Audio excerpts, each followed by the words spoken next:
Yes. Senator Cornyn. Welcome, Chief. I enjoyed our conversation. It's now been, I guess, a few months ago when you were first nominated. Have you had a chance to review the guidelines for enforcement of civil immigration law that were issued by Secretary Mayorkas on September the 30th?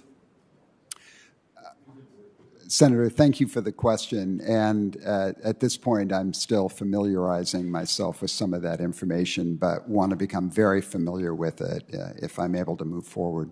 Were you aware that as a result of these guidelines that the Department of Homeland Security will no longer detain and deport someone who's entered the country illegally if that's their only offense? Were you aware of that? I have heard some information along those lines, Senator. Yeah, I think Director Mayorkas made that statement on television one or more times. Are you familiar with any other area of law enforcement, given your extensive law enforcement career, where the enforcer of the law decides which laws they will enforce? Well, Senator, actually there is quite a bit of discretion in policing, and there are decisions made frequently based on resources available about which laws will be enforced and how they'll be enforced. This has especially been the case during COVID, when the ability to even put people into jail safely has been greatly So a police officer or an ICE agent can decide which laws to enforce. It's a matter of their discretion.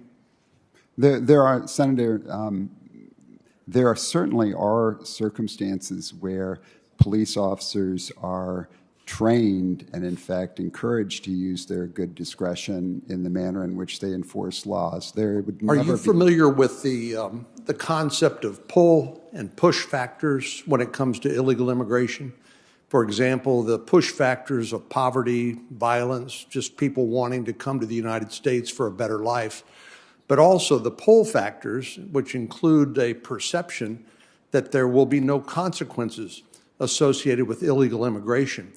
Do you agree with me that the decision by Secretary Mayorkas to no longer detain or deport people who enter the country illegally is a pull factor which encourages more people to make that long, dangerous trip?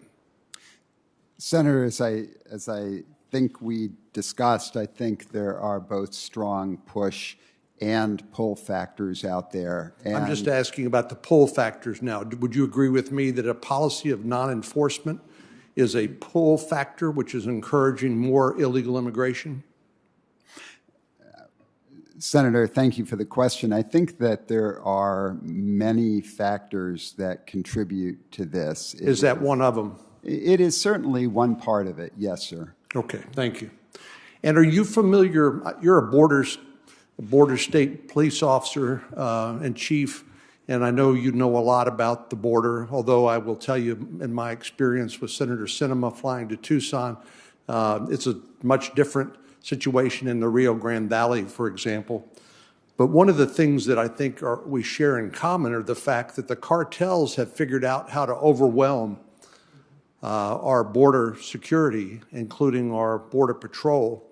And as a result of the fact that unaccompanied children and families and others who require additional processing and care, that when the Border Patrol leave the front lines, in some sectors in Texas, for example, as many as 40% of the Border Patrol have left the front lines of border security and are back processing unaccompanied children, that leaves a 4-lane highway for the drug cartels to smuggle drugs into the United States?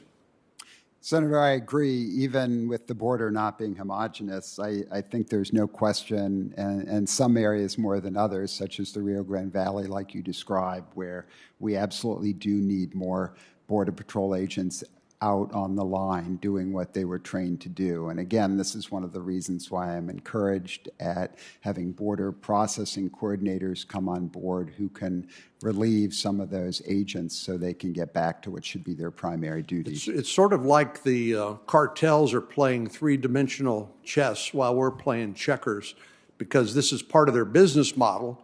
And of course, last year alone, more than 90,000 Americans died of drug overdoses. Most of those drugs came across the southern border, as you know. Thank you, Mr. Chairman.